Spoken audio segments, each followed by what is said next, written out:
Hey,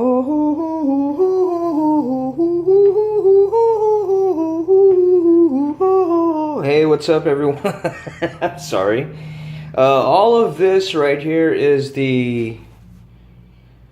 Oh, let me do this again, because all of this here is the Randy Cooper Super Duper 3-foot Star Destroyer, I think. I don't know how long this is, but it looks like it's about 3 feet long, so this is not the giant 4-footer.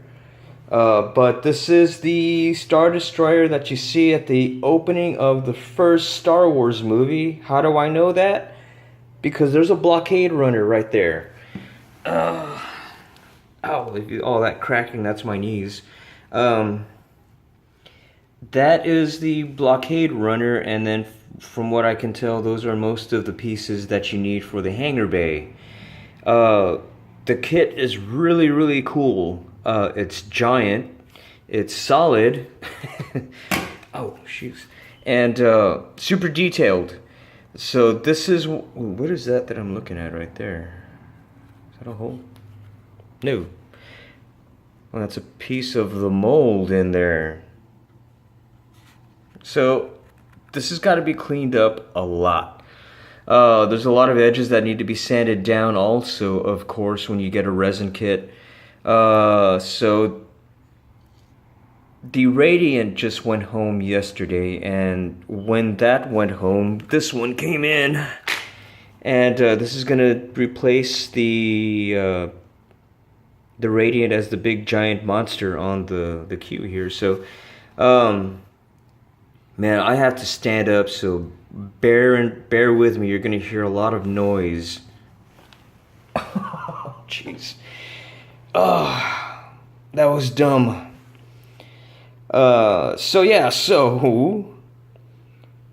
all of this is gonna go, once it's all together, this is gonna be a giant Star Destroyer, and I'm still trying to, well, a couple of things need to happen first, before this gets worked on. I need to finish 4 other models that just came in before I can get on this one. I have a year to finish this one, and I think I'm gonna take a year to finish this one, but it's a little daunting right now looking at it all spread out across the hallway, but let me get down again. Let me just pick up one part.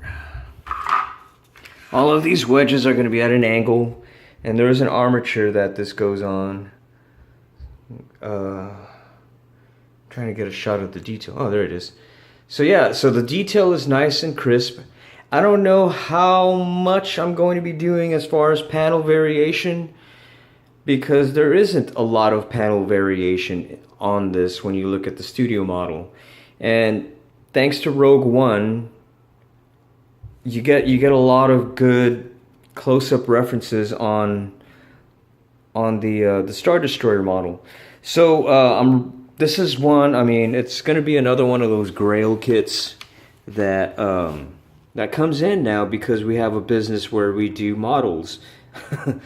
I would never have purchased this. Let me just put that out there. I would have never have bought this on my own, but I'm lucky because this did come in as a project. So I guess there's really not much to say outside of stay tuned for this one, because it's going to be a while before this looks like a Star Destroyer. Like I said, there's an armature that I need to work off of, and that needs to go inside. I also need to track down the parts list and get a proper instruction manual on this, because this came with nothing. This is everything that you see in the box. There are no instruction manuals, and there are no photo reference pictures of this one that came along with the Radiant. But I can get it done. I mean, I don't have a doubt that this is going to look pretty cool once it's done. So thank you to Charles for giving me or letting me work on this and having enough confidence in me to get this done. His Radiant, I hate to say it because it's already August, but his Radiant was the first major build that we finished this year. And I usually have about 10 to 12 builds every year that are big giant ones, but we hit a kink in our production here. Personally, I took a big hit.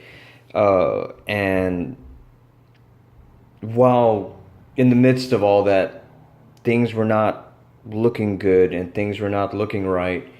And, I mean, I will admit we lost a customer, in the midst of all of it. But I feel like I've rebounded now, and the Radiant went out and it looked good. The flying sub is nearly done. We've got a few other things that are just about done now that I'm happy with again, and that's the major thing that kind of needs to happen. And going forward, I really want that to be the major focus. I want,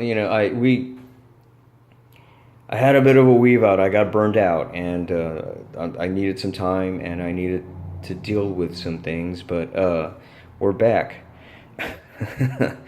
and with a bang too. Because you know what's missing.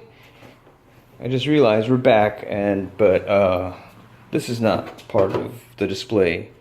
This is the neck and the bridge module section for the Star Destroyer.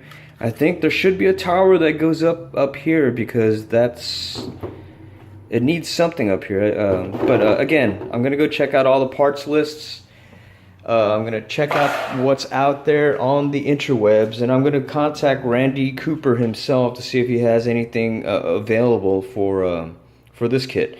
Anyway, guys, you take care. Peace out, and we'll see you again. Bye.